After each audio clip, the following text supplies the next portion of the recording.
Now your textbook talks extensively about finding print materials, and that's all fine and dandy, and I totally support print materials. But everything on this research guide, except for, well, the catalog search, is going to be primarily electronic. So you'll see what I mean in a minute. But what you're going to do is go to www.coastal.edu/library, right across the street though. So you can always pop in, we love to see you.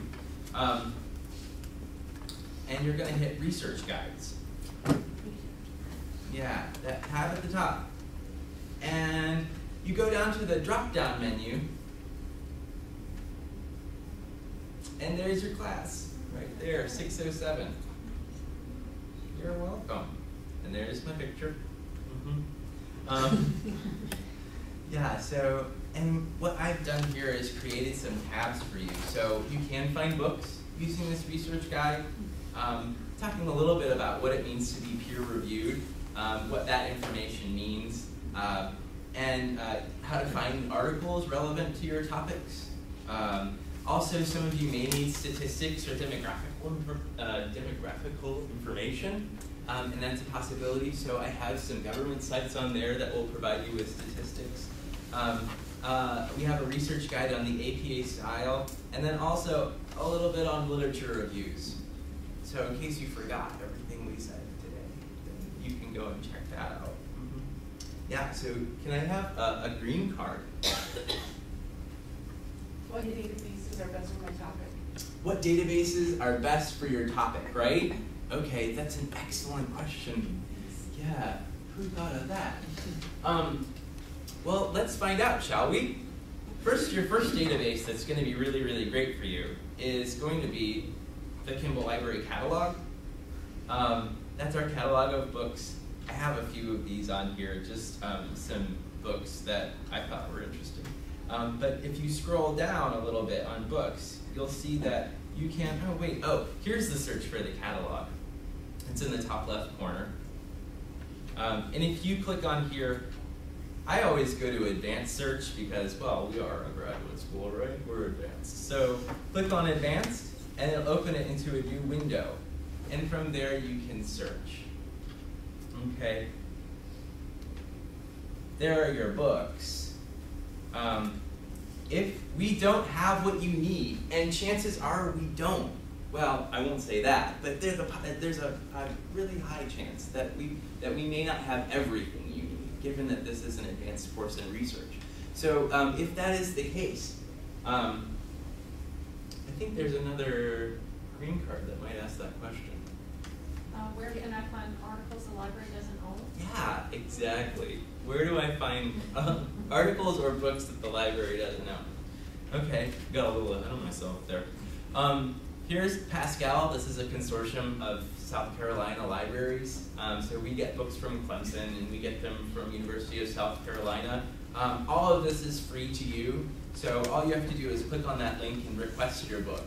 We also have interlibrary loan. So if you can't find that book through Pascal, that consortium that I was mentioning, we have it through interlibrary loan. And there's a link for that on the Kimball Library webpage. Oh. Oh, here it is. No, wait. Yes. Library. And interlibrary loan right there. So find all your bibliographic information for that book, and fill it out. Fill out the form, and then we do all the dirty work. Okay, so we're the one on the horn calling Harvard and saying, "Hey Harvard, what's up? It's Coastal. Yeah, we need this book." And we'll do that for you. Yeah. So that's how we find that one. Can I have another green card? How can I tell if an article is peer-reviewed? How can I tell if an article is peer-reviewed? That's an excellent question. Yeah. Well, that will bring us to articles on this research guide. So that's right up here. If you go to this tab, these are the databases that involve articles and from journals and not magazines. You may find some magazines or newspaper sources on here too, like Academic Search Premier, the very first one here, it's kind of like the Walmart of databases. You know, like at Walmart you can buy bacon and underwear. You know, you have all these options, right? This one's the same thing. You can get newspaper articles, journal articles, and they can be about everything under the sun.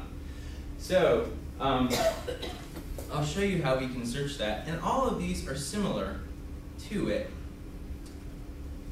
But many of the databases here are peer-reviewed, include peer-reviewed articles.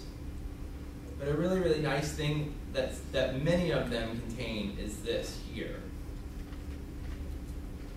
If I limit my search to only scholarly and peer-reviewed journals, then I'm sure to get those.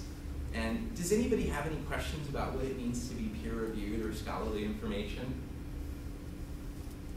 Yeah? Oh, okay, great. Let's talk about it. Yeah. All right. Awesome. So I think about peer-reviewed.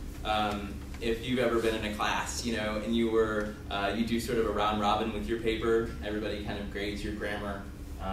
They discuss whether your topic is relevant to the class. Are you citing correctly, or is your information credible? Yeah, so these scholars that are in these fields, they go through this process, the peer review, for the rest of their lives. So basically, other scholars in the field review their work to see if it's credible or not, to see that if the original research was done ethically, or and efficiently, if it was done correctly. Yeah.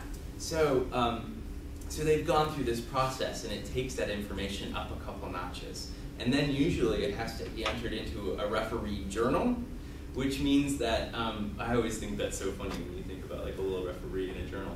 But the referee then, the journal referees the articles that come in to see if those articles are indeed good again. So it goes through a whole second filter of information. And that just makes that information just that much better. And this process takes a really, really long time. Years, in fact, right? From the head in the back. Yeah, it's 6 years it can take. It's amazing. So it just means that we're working with a whole new level of information, of quality information. So as opposed to grabbing something about Lady Gaga at the Grammys from the newspaper, yeah, we're not doing that, but we're instead getting more high quality information, stuff that's really been thought of. These scholars are there to make sense of this world around us, and they've done so diligently and worked very hard at it. So that's why this information is good.